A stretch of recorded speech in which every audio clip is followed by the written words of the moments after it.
welcome and thank you for joining our webinar today. I'm Odessa, part of the commercial team at Sycous. I think we're all aware of the current rise to costs of energy, which has resulted in an energy crisis for all energy users, including those connected to a heat network. We at Sycous understand the importance of communicating these changes clearly to our residents and supporting them through the process. I'm joined today by Emma, who is our Director of Operations, and Hannah, who is our Support Team Manager. Both Emma and Hannah work closely with residents and clients throughout our billing service, including implementing effective communication methods when there is a change of tariff. So we have some time at the end to respond to any questions you may have, so please feel free to drop them in the chat throughout. And I'll pass you over to Emma, who will begin to explore these best practice communication methods. Hello, and thank you, Odessa.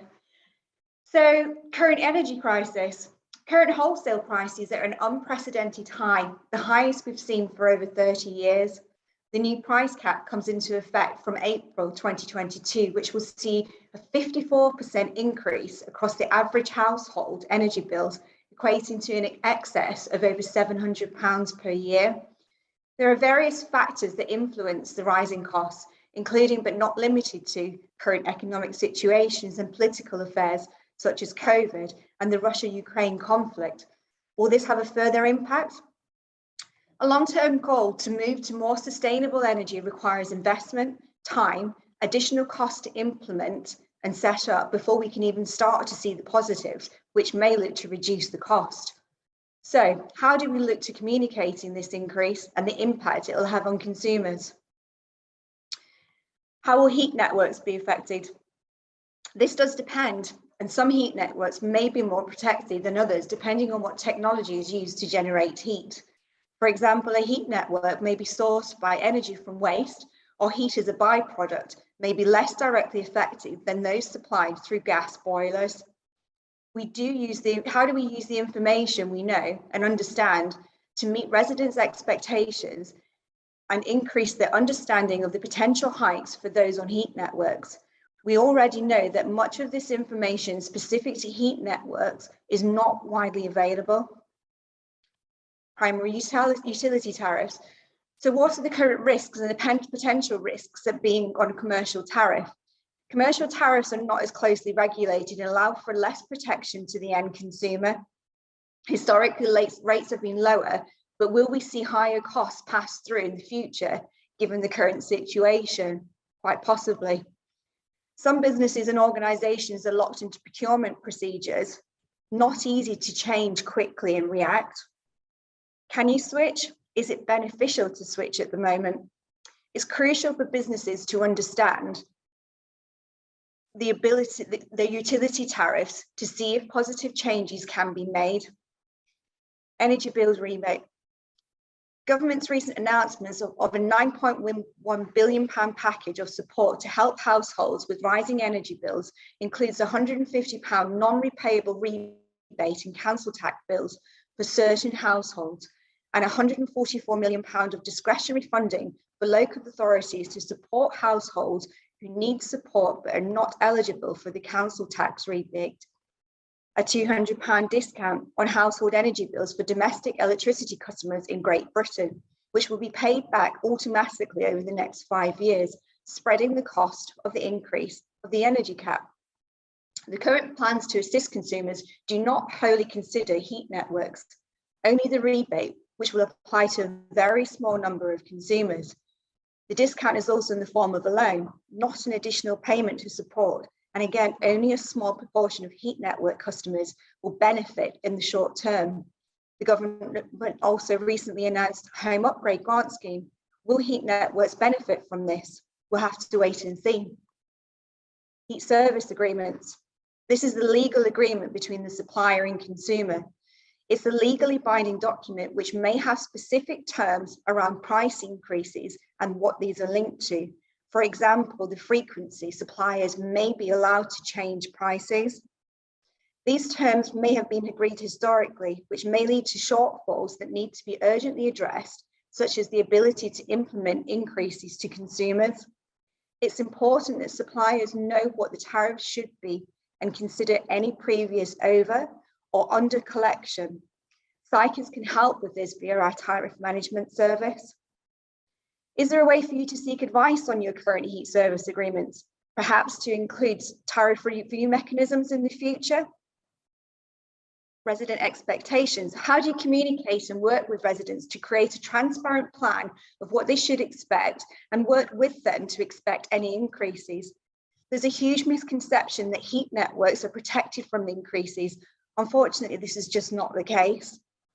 There are various ways to try and meet expectations, including newsletters, providing clear tariff breakdowns, what's included and why, adding additional information to bills or other forms of communication. We work with clients on engagement events and webinars to discuss. We also listen to residents and take on board their feedback, which is absolutely crucial. We encourage clients to carry out annual maintenance to check efficiencies. Is the network and associated hardware working in the best possible way? So, developing a communication strategy. We recognise that with current energy prices rising rapidly, there is a significant risk that heat network tariffs will not be immune to this. Heat network consumers are often concerned at not being able to switch suppliers. We believe an effective communication strategy that engages and educates consumers is critical. A communication strategy is one of the most effective ways to manage significant concerns of consumers, but in a proactive and effective manner. The plan should reduce concerns, reduce fallout, and focus on protecting consumer health and well-being in their ability to heat their home cost effectively. A communication strategy framework is a foundation for all internal and external messaging throughout a business. It seeks to align company values, goals, and objectives with behaviours that contribute to long-term success and engagement. Most businesses that create communication strategy frameworks enjoy stronger, deeper, and longer-lasting stakeholder relationships. A good strategic communication plan should be proactive and include timings and methods of communications, as well as targeted communications with residents on your priority services register. This is one of the most critical steps, and you should involve your marketing and comms team where possible. Are you communicating effectively? So, why it matters. A communication strategy framework clarifies how businesses should communicate with their employees, investors, customers, and suppliers. Some of the key elements of an effective communication strategy move around purpose, background, objectives, target audience, messaging, and approach. And how does this apply to the energy crisis and how we communicate with our consumers? So the purpose should be a brief statement regarding the communication strategy and how it will be implemented. So in this case, to inform residents and how you propose to do this. Background, or a description of the initiative and the ideal outcome to be achieved. In this case, how we try and work with residents to make sure that increase is taken into account and actually they can afford to pay it as well. Objectives. All company communication should be in alignment with company objectives. Note that the communication is not the end itself. It should always guide broader objectives that reinforce a core vision or goal. How do you want to help the residents prepare for this? Target audience. Who's the strategy created for? Remember, think of a strategy for each target audience. Messaging. To create a robust communication strategy, it's crucial to understand what the target audience wants to hear and how they want to hear it. Communication should rely on storytelling that incorporates an interesting narrative, compelling imagery, or human interest. Research is crucial in understanding each audience, then crafting a story that is concise and relatable. Think about how you have the messaging for vulnerable residents, for instance. Approach. How will the strategy be implemented? Communication methods, notifications in advance, and engagement methods. So, what are the benefits of developing communication strategy framework? You create stronger relationships. Customers who enjoy strong relationships with businesses tend to become more engaged. A stronger relationship with external stakeholders often means they are more likely to accommodate specific business needs. For example, this can be useful when you're looking towards applying for external funding or grants. The ability to overcome obstacles. Successful communication strategies have the potential to overcome obstacles that hinder growth and success. For example, a business that communicates with government agencies may have a better platform to discuss and influence industry change. Increased awareness. Businesses that take the time to engage in constructive communication with stakeholders naturally learn more about their specific needs, attitudes, and interests. With this newfound information, they can fine-tune their strategies to maximize effectiveness. So, to summarize the current situation, 3 years after the Competition and Markets Authority called for regulation of the sector to protect customers, BEIS announced that it was still a work in progress, that they're committed to legislating and implement heat network regulation. This will include consumer protection rules, which ensure all heat network consumers receive a fair price, a reliable supply of heating, and transparency of information. So will legislation help heat network customers in the long term, short term? Funding for improvements on efficiencies. Again, the government recently pledged £300 million for new low carbon heat networks and £4.175 million worth of grants to overhaul existing infrastructure. It's also developing additional funding schemes to improve the efficiencies of networks, such as the Heat Network Efficiency Scheme. This is a scheme that Sycous is already involved with and are working closely with various clients. So, is government funding welcome, and is it sufficient to improve new and existing heat networks? But ultimately, how will it help and benefit the customers? So, key strategy points for consideration and the benefits. How do we help our clients in achieving strategy and positive messaging? We work closely with them to establish the objectives. We create the messaging in line with our clients' values and tone of voice. We provide timelines. We support an engagement. We work together. We plan where possible. We help review tariffs. We help set up and attend resident engagement meetings. We encourage investment in technology and regular maintenance regimes, which in turn have better efficiencies and better cost effectiveness, which can be passed on to residents. We invest in extensive training to allow a deeper knowledge of heat networks and provide the information to educate our audience. We provide support via various functions and platforms, making this information more accessible for all. We create blogs and give hints and tips on how to contact us for support. So now I'm going to hand over to Hannah, who will discuss best practice for engaging with residents. Thank you.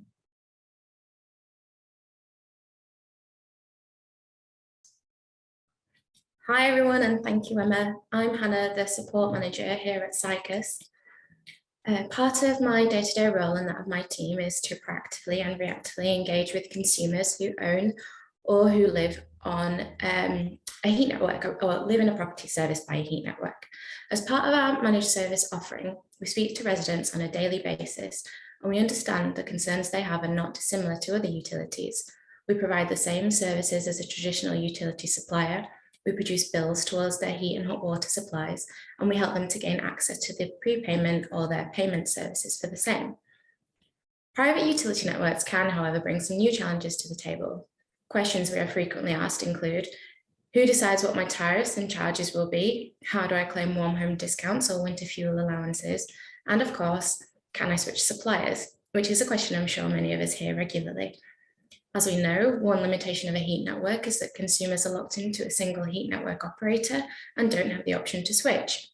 Even though global thinking is shifting and more people know about heat networks and the benefits that they bring, the vast majority of consumers in the UK are used to and are comfortable with a gas boiler and a gas supplier that they can choose to move away from at their own discretion. When moving to a property serviced by a heat network, the change can often make people feel trapped into a charging structure that they had assumed they'd be able to make changes to, as with primary utilities. The challenge for us is to help educate our consumers and show them how the benefits of being supplied via a heat network can far outweigh this disadvantage. The main points we try to hit in our conversations and in our responses are to ensure that the consumer understands what a heat network is, what a private utility network is, and what the main differences are when it comes to tariffs and primary utilities. We talk about their metering solution and the fact that they're only billed for what they use, using meter reads taken straight from the heat meter. This leads into a discussion on being able to monitor efficiencies in the system using accurate and timely data. We know this is a large component when it comes to collating efficiency statistics about the network, and this directly feeds into how high or low a consumer tariff can be in contrast to the commercial tariff, as losses on the network can be a large factor if the network is very inefficient. In discussing efficiencies, we circle back around to the metering solution, the heating controls, and how consumers can benefit by making smart consumption choices. Small things like making sure windows are closed properly, thermostats are set and monitored at the correct temperature, and that the heating controls are switched off during void tenancy periods. We aim to provide clear communication and instructions on how to make best use of the system. This is a great example of handing knowledge to consumers and empowering them to effect change by using the network efficiently and therefore driving the price down. We also signpost to the Energy Savings Trust and the Heat Trust where appropriate to encourage education, and we include information on our own Sycous consumer website, including user guides for in-home equipment and energy saving advice, as well as links to further reading.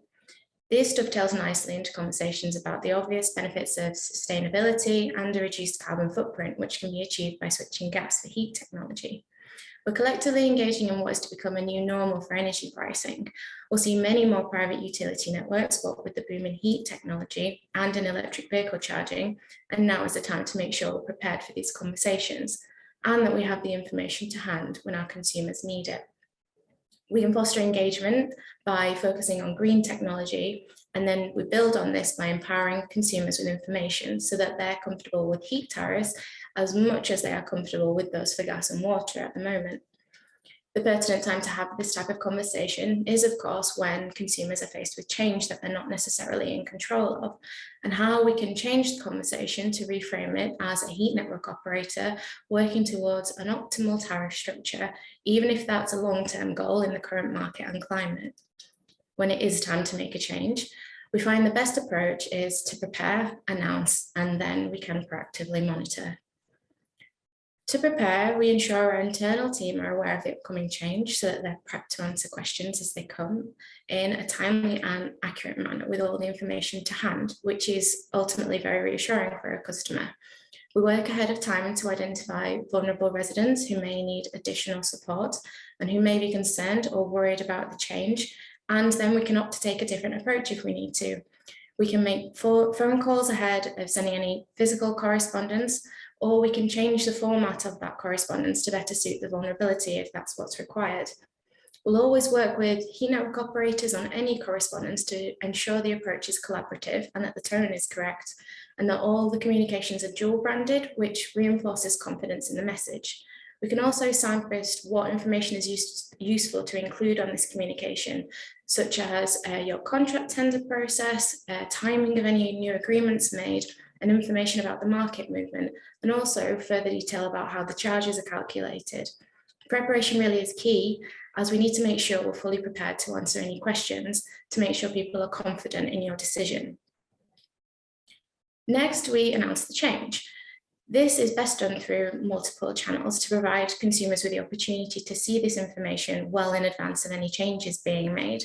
Content can be provided through pay-as-you-go hub interfaces, on posters, through webinars, included on regular correspondence such as the utility bill or on annual statements, by email or of course by post.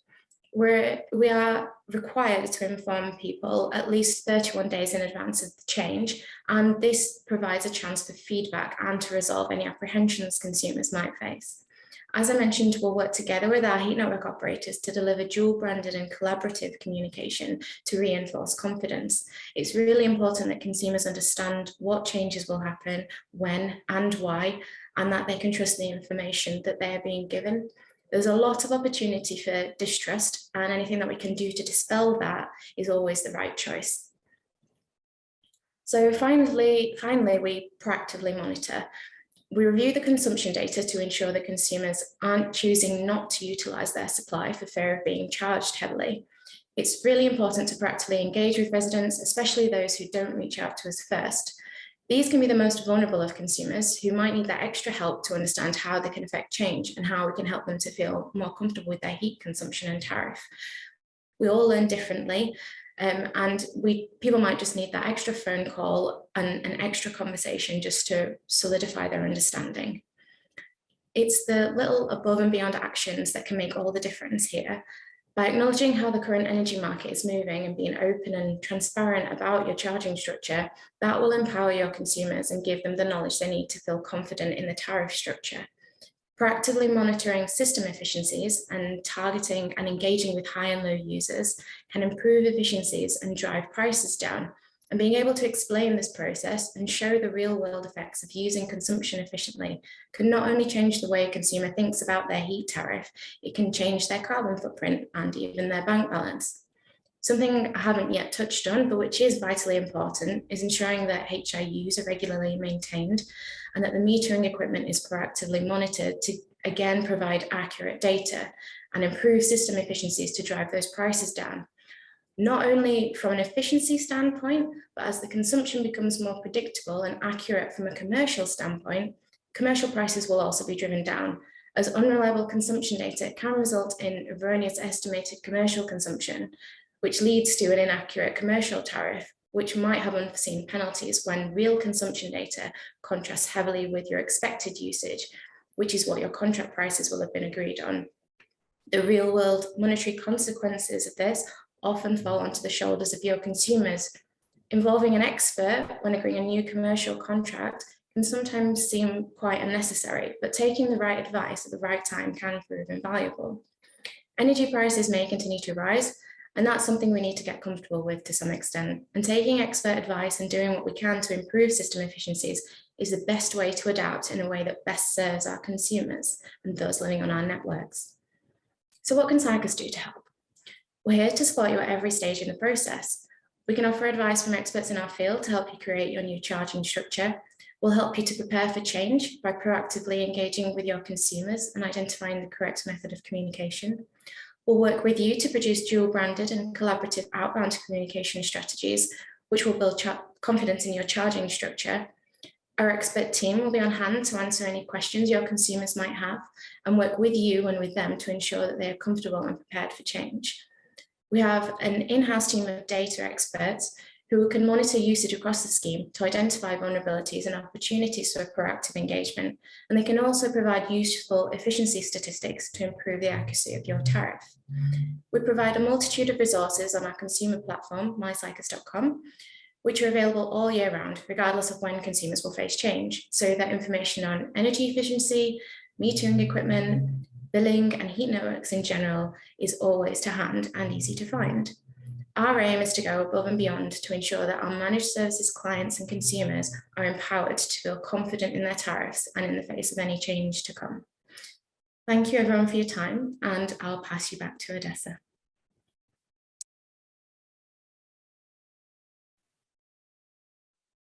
Thank you, Emma and Hannah. It's clear we need effective communication, which is adapted to meet the resident requirements. And it's important to do this factually but sympathetically, as we're all experiencing these increase of costs. This is where Sycous, with experts like Emma and Hannah, can really support you. They work closely with you to correctly calculate your tariff, support your communication strategy, realise your strategy and help you follow through, especially with our MySycous managed service or even our MabDexR solution for heat network metering and billing. So we do have some questions. One of the main questions we receive frequently, and this is for you, Hannah. When should you complete a tariff review, and how often do we see heat tariffs increasing? Well, for the first part of that question, how often should you complete a tariff review? What you should do is you should work in line with what your commercial tariffs are doing. So whenever you're due to renew your commercial tariff, think about renewing your domestic tariff a few months in advance of that. And just make sure that you're also working in line with what you've set out in your heat service agreement for your residents as well. Sorry, remind me, what was the second part of that question? How often do we see these heat tariffs increasing? How often will completely depend on how regularly you are changing your commercial prices and your domestic prices, and keeping an eye on what the market is doing is the best way to see whether you can expect those to go up or down. Up is probably the case at the moment, but yes. Thank you. And another question, this one is for you, Emma. What sort of consultation would you do before communicating a tariff change?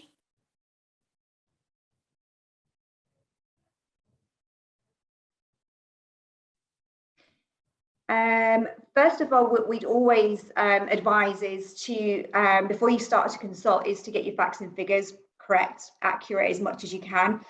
Plan as early as possible if you're trying to make change. In terms of consultation, I'd highly recommend letting residents know that you're having to look towards having this sort of the change, and make sure that you can obviously do it through various platforms, as we've discussed. But certainly always consult before announcing a tariff change, but giving as much notice as possible, and the reasons and the facts and figures of why. So various different methods have positive outcomes, depending on what your demographic is, what your target audience are, in terms of working out the best way for that consultation to take place. But certainly the key fact to take away is get your facts and figures correct, plan early, and let them know that what you're doing and why, so they've got enough time to be able to digest. Thank you. We just had a good question come through, which was about what changes to metering and billing do you anticipate with the forthcoming market framework? Obviously, there's a lot of new regulation currently out there. I'll start with thoughts from you, Hannah.